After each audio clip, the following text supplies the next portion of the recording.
The Reliance English ग्रामरमध्ये सर्व माझ्या मित्रांचं स्वागत. माझे व्हिडिओ 5वी 6वीचे मुलंसुद्धा फॉलो करतात हे मला काल कळालं आणि खूप आनंद झाला. तुम्ही माझ्या नाऊन 1, नाऊन 2 आणि नाऊन 3ला भरपूर प्रतिसाद दिला. असाच प्रतिसाद पुढे द्या. मी नाऊन माझे 3 पार्टमध्ये नाऊन 1, नाऊन 2 आणि नाऊन 3 म्हणून कंप्लीट केले. त्याच्या अगोदर माझं बेसिक लेक्चर होते L1, L2, L3मध्ये. ते तुम्ही नक्की बघा, तुम्हाला नक्कीच बेनिफिट होईल. आता हे प्रोनाऊन चॅप्टर, प्रोनाऊनची माहिती मी L2मध्ये दिलेली आहे. लेक्चर 2 L2मध्ये दिलेली आहे. तुम्ही आयकॉनवर तिथं क्लिक केलं की तुम्ही व्हिडिओमध्ये जाल तिथे तुम्हाला व्हिडिओचे सर्व लिस्ट बघेल. अगोदर मी सर्व क्वेश्चन पेपर पण सॉल्व करून दिलेले MPSCच्या, PSI, STSOच्या. याच्यानंतर मी तुम्हाला सर्व आयोगाचे जेवढी बी क्वेश्चन पेपर आहे सॉल्व करून देणार विथ रिझन. क्लिअर आहे.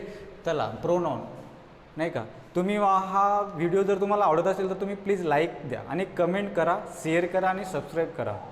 लाईक केले तर मला ॲप्रिशिएट होते आणि काम करण्याची एक प्रेरणा मिळते. प्रोनाऊन हे नाऊनच्या बदली येते. It is use instead of noun किंवा it avoid the repetition of noun. It is use instead of noun. कधी कधी डेफिनेशन विचारतात. सोपी असते पण त्या टायमात आपल्याला नेहमी जंबल होतो. It is use instead of noun नाही का, घाईमध्ये. नाऊनचे कार्य 4 सांगितले. हे नाऊनच्या बदली येतात म्हणून प्रोनाऊनसुद्धा 4च काम करत. तो सब्जेक्ट बनल, तो ऑब्जेक्ट बनल, प्रीपोजिशन ऑफ ऑब्जेक्ट बनल आणि सब्जेक्ट कॉम्प्लिमेंट. हे कसे बनतील हे मी तुम्हाला माझ्या लेक्चर 2मध्ये L2मध्ये सांगितलेले. आता बघा, पार्ट्स ऑफ स्पीचमध्ये सांगितलं आहे. कारण मी इंट्रोडक्शनवर 3 लेक्चर घेतले. क्लिअर आहे.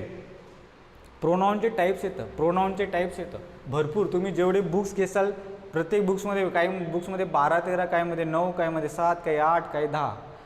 जनरली मी सर्वच कवर करणारे पण एवढे मला आठवले. पर्सनल प्रोनाऊन या सर्वांचं मी एक्सप्लेन करणार आहे. Personal pronoun, emphatic pronoun, reflective pronoun, demonstrative pronoun म्हणजे काय, डिस्ट्रीब्युटिव्ह प्रोनाऊन म्हणजे काय, रिलेटिव्ह प्रोनाऊन म्हणजे काय, इंटरोगेटिव्ह. याच्यावरचा भाग एररमध्ये येतो. हा स्टाफ सिलेक्शन बँकिंगवाल्यांना जास्त येतो. जो MPSCला विचारला जातो तो हिच्यावर विचारला जातो. डेमॉन्स्ट्रेटिव्ह हा PSI STSO 2019ला राज्यसेवेला सुद्धा प्रश्न विचारलेला आहे. डेमॉन्स्ट्रेटिव्ह प्रोनाऊन ओळखा, डिस्ट्रीब्युटिव्ह प्रोनाऊन ओळखा. हेच रिपीट होतात ॲडजेक्टिव्हमध्ये.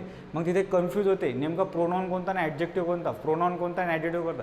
जर तुम्हाला एक कार्य कळाले तर तुम्ही कन्फ्यूज होणार नाही. हे कार्यासाठी तुम्हाला लेक्चर 2 बघावं लागेल, लेक्चर 3 बघावं लागेल. क्लिअर आहे का. तो डेमॉन्स्ट्रेटिव्ह प्रोनाऊन कधी बनेल, डिस्ट्रीब्युटिव्ह प्रोनाऊन कधी बनेल, तो डिस्ट्रीब्युटिव्ह ॲडजेक्टिव्ह कधी बनेल. याच्यासाठी तुम्हाला माझे lecture continue serial wise follow करा. L1, L2, L3, noun 1, noun 2, noun 3. याला पहिला भाग आहे पर्सनल प्रोनाऊन. आता त्याची माहिती बघू आपण.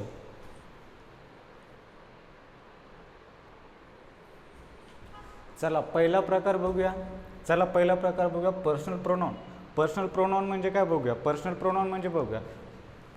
पर्सनलमध्येच नाव आहे person, related to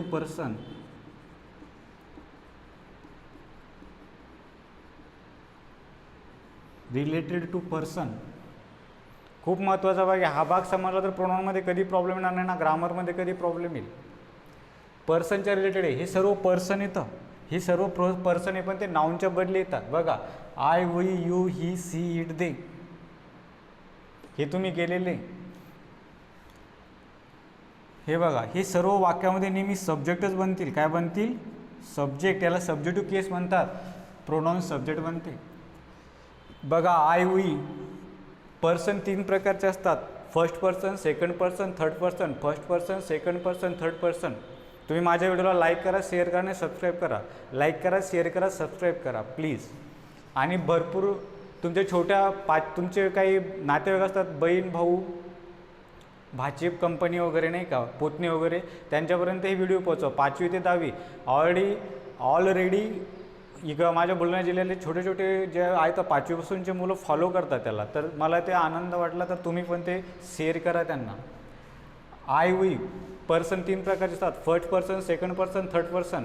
first person म्हणजे मी बोलतोय, तुम्ही ऐकता. मी फर्स्ट पर्सन, तुम्ही सेकंड पर्सन. तुम्ही बोलता, मी ऐकतो. तुम्ही फर्स्ट पर्सन, मी सेकंड पर्सन. आपण सर्व बोलतो, आपण फर्स्ट पर्सन. जो ऐकतो तो सेकंड पर्सन. मी बोलतो, तुम्ही ऐकता. मी बोलतो, तुम्ही ऐकता, मी फर्स्ट पर्सन, तुम्ही सेकंड पर्सन, आणि आपण तिसऱ्याविषयीच बोलतो. इथे तो प्रेझेंट नाही, त्याला म्हणतात थर्ड पर्सन. याच्यात बी first person, second person, third person लपलेलं आहे. आय आणि वी हे माझे फर्स्ट पर्सन आहेत, हे माझे फर्स्ट पर्सन आहे. याला स्पीकर म्हणतो आपण, मी स्पीकर म्हणू शकतो.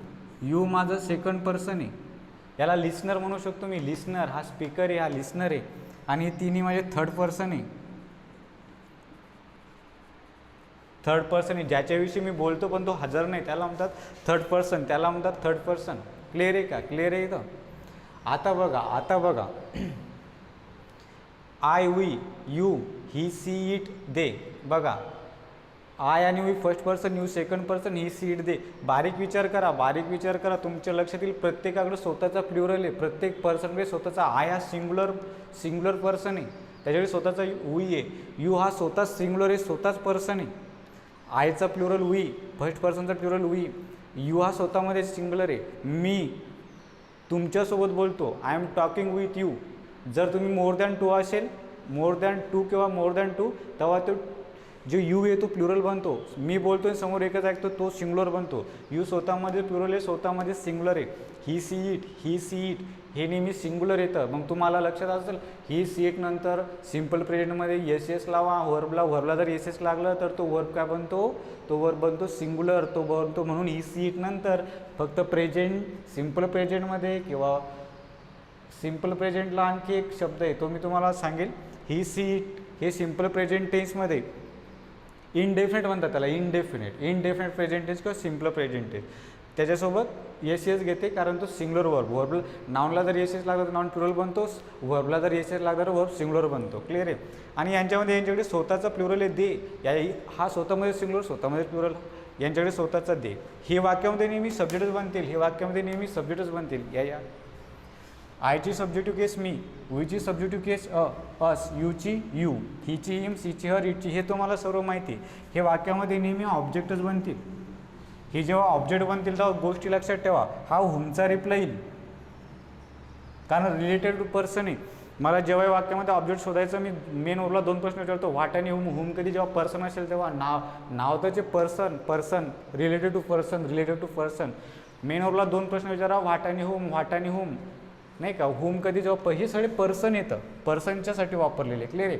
आयची मी, वीची अस, यूची यू, देची देम, ही सर्व पाठ करा. कन्फ्यूज करतात पेपरमध्ये. हिच्यावर या my, our, your, his, her, its. आयची माय, वीची अवर, यूची युअर, हिची हिज, सीची हर, इटची इट्स, देअर. हे पजेशिव्ह केस येतं. या दोन्ही पजेशिव्ह केस येतं, परंतु ही पजेशिव्ह ॲडजेक्टिव्ह आहे.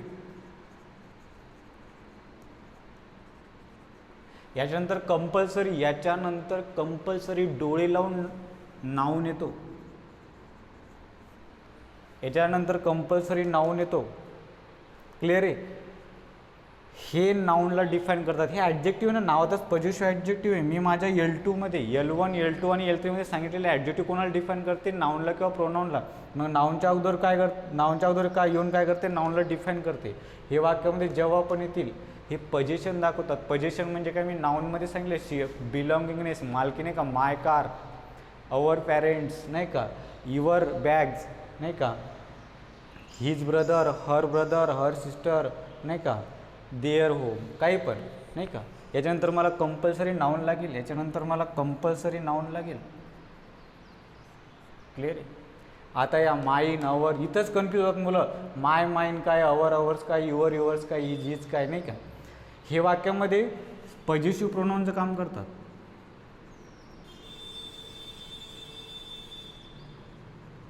हे वाक्यामध्ये पजेशिव्ह प्रोनाऊनचं काम करतात. Mine, our, your, his, hers, their, नाही का? आयचं माईन, वीचं अवर्स, हा प्लुरल आहे म्हणून येस लागते. युअर्स, इथं युअर आहे, इथं युअर्स, इथे अवर आहे, अवर्स आहे. हिजचं हिज, हरचं हर्स, इट्सचं काहीच होत नाही. देअरचं देअर्स होते. सॉरी, इथं देअर्स करा, देअर्स होते. क्लिअर आहे? हे पजेशिव्ह प्रोनाऊन हे नाऊनच्या बदली येतात. याचं एक्झाम्पल सांगायचं, दिस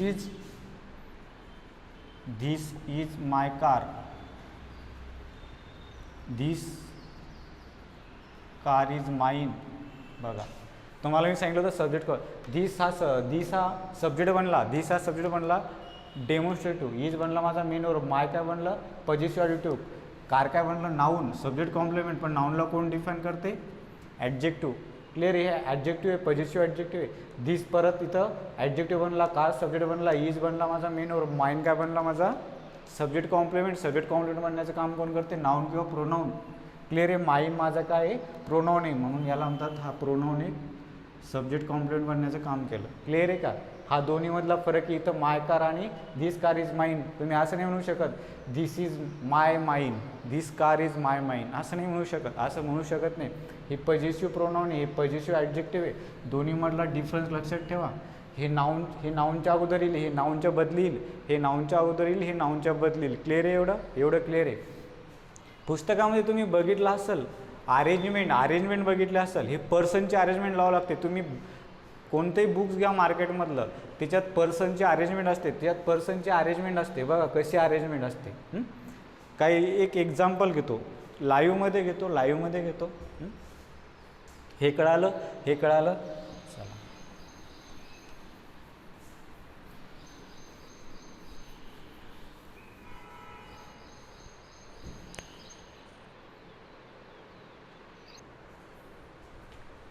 बघा एक सांगायचं राहून गेलं ते परत सांगतो. आय हा सिंग्युलरसोबत आय हा सिंग्युलर वर्ब पण घेतो आणि कधी कधी प्लुरल वर्ब बी घेतो. ते टेन्समध्ये सांगेल. वी हा नेहमी प्लुरल वर्ब घेतो. यू हा सिंग्युलर बी घेतो आणि प्लुरल बी घेतो. यू हॅव, यू वाज नाही का, यू वेअर. ही हा मॅस्क्युलिन जेंडरसाठी वापरतात, यू हा मॅस्क्युलिन जेंडरसाठी वापरतात. सी हा फिमेनाईनसाठी वापरतात, इट हा न्यूट्रलसाठी वापरतात. क्लिअर आहे. आणि सी इट हे नेहमी सिंग्युलर वर्ब घेतात आणि दे हा प्लुरलसाठी वापरतात, तो नेहमी प्लुरल वर्ब घेतो. एवढं सांगायचं राहिलं, तिच्यामध्ये तुम्ही नोट्समध्ये लिहा. आता बघा तुम्ही कोणतेही बुक्स काढा त्याच्यामध्ये असं दिलेलं राहते 2 3 1 1 2 3, पण नेमका त्याचा अर्थ कळत नाही. ही लेक्चर बघितल्यानंतर तुम्ही 0 मिनिटात तो प्रॉब्लेम.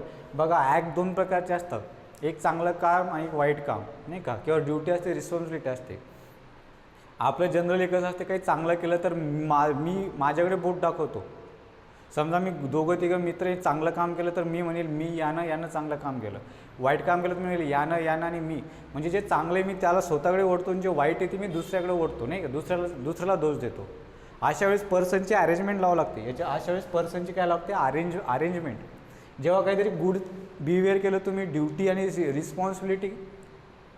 रिस्पॉन्सिबिलिटी पार पाडली, तर पहिले सेकंड पर्सन घ्यायचा, मग थर्ड पर्सन घ्यायचा, मग फर्स्ट पर्सन घ्यायचा, सेकंड पर्सन घ्यायचा, थर्ड पर्सन घ्यायचा, फर्स्ट पर्सन घ्यायचा. समजा तुम्ही काहीतरी बॅड ॲक्ट केलं, ॲक्यूज केलं, काहीतरी दोष झाला तुमच्यावर लागला किंवा तुम्ही वाईट केलं, तर 1 2 3 घ्यायचं, फर्स्ट पर्सन घ्यायचं, सेकंड पर्सन घ्यायचं, थर्ड पर्सन घ्यायचं. त्या वाक्यावर डिपेंड राहील. मग तुमच्या लक्षात येईल हा 2 3 सारखाच राहतो, चेंज होतो तो 1 नाही का. गुड ॲक्टमध्ये 1 शेवटी जातो, बॅड ॲक्टमध्ये 1 पहिले येतो आणि 2 3 सारखाच राहतो. क्लिअर आहे. आता तुम्ही बुक्समध्ये कोणतेही एक्झाम्पल काढा 0 मिनिटात सॉल्व्ह होईल. पुस्तकामध्ये दिलेलं असते फर्स्ट पर्सन घ्या, गुड ॲक्ट असलं तर पण काही कळत नाही. मला तर काहीच कळालं नव्हतं. पण जेव्हा एखादी कन्सेप्ट तुम्हाला जेव्हा कळते ना तेव्हा मजा येते पुस्तक वाचायला. आता तुम्हाला माझा शब्द आहे नाऊन चॅप्टर, जर पूर्वी तुम्हाला अर्धा तास लागत असेल पूर्ण वाचायला, आता तो तुम्हाला हार्डली 7 ते 8 मिनटात तुमचा झाला पाहिजे. हे लेक्चर बघितल्यानंतर तुम्ही मार्केटमधलं कोणते बुक्स काढा, बाळासाहेब शिंदे घ्या, युनिकचं घ्या, MJ शेखचं घ्या, लुसेंटचं घेऊ शकता. त्याच्यात खूप अशी गिचगिच असते, पण जेव्हा हे तुम्ही बघसाल ना तुम्हाला एकदम सोपं जाईल. तिथं हे बघा रूल्स भरपूर येतं. रूल्स रटायचं म्हणलं मी कन्सेप्ट तुम्हाला देतोय. मी तुम्हाला काय देतो कन्सेप्ट देतोय. क्लिअर आहे. आता कळालं गुड बिहेवियर आहे, ड्युटी रिस्पॉन्सिबिलिटी 2 3 1 अन्यथा 1 2 3. यू अँड आर हॅपी म्हणजे गुड बिहेवियर आहे. तर मग पहिले सेकंड पर्सन आला करेक्ट आहे, नंतर फर्स्ट पर्सन, हा सेकंड आहे हा फर्स्ट आहे. हे वाक्य करेक्ट आहे. The teacher scolded you and me. टीचरनं मला स्कोल्ड केलं, कोणाला, यू अँड मी. यू माझा सेकंड पर्सन आहे. स्कोल्डेड नंतर नेहमी ऑब्जेक्टिव्ह केस येतील आल्या त्या. यू हा स्वतःमध्ये सगळे, यूमध्ये स्वतःमध्येच ऑब्जेक्ट आहे. या ऑब्जेक्टिव्ह केस आहे आयची. आता इथे स्कोल्ड केलं आहे म्हणजे दोष दिला तर 1 2 3. मग पहिलं पर्सन कोणतं आला पाहिजे फर्स्ट, आणि नंतर मग इथे काय आलं पाहिजे मी अँड यू. क्लिअर आहे. मी अँड यू, पहिले फर्स्ट पर्सन नंतर second person. I, you and she have made a mistake. आता मिस्टेक झाली, चूक झाली, म्हणजे याच्यामध्ये ते 1 2 3, मग पहिला फर्स्ट पर्सन, सेकंड पर्सन आणि थर्ड पर्सन. क्लिअर आहे. आणि या तिघी मिळून प्लुरल वर्ब. क्लिअर आहे, plural verb. Ravi, you and he have served the guest. Ravi, you and he have served. गेस्टला सर्व करणं आपली ड्युटी किंवा रिस्पॉन्सिबिलिटी. पाहुणे आल्यानंतर त्यांना सेवा देणं. मग पहिला मग 2 3 1 पाहिजे. हा माझा सेकंड पर्सन आहे, हा माझा थर्ड पर्सन आहे. रवीसुद्धा माझा, इथे हिच्या जागी आय करतो मी, हिच्या जागी इथे आय करतो म्हणजे मजा येईल. हा माझा फर्स्ट पर्सन आहे, हा माझा थर्ड पर्सन आहे. जर व्यक्तीचं नाव आलं तर तो थर्ड पर्सन असतो, व्यक्तीचं नाव आलं तर थर्ड पर्सन असतो. आता सर्व गेस्टला सर्व केलं तर 2 3 1 आलं पाहिजे. मग उत्तर काय येईल? यू, थर्ड पर्सन हा घेतला 2, हा सेकंड पर्सन, नंतर Ravi and I have served the guest. Served the guest. Clear आहे. तर याला म्हणतात अरेंजमेंट ऑफ प्रोनाउन. याला असं तुम्ही हेडिंग टाका, अरेंजमेंट ऑफ प्रोनाउन.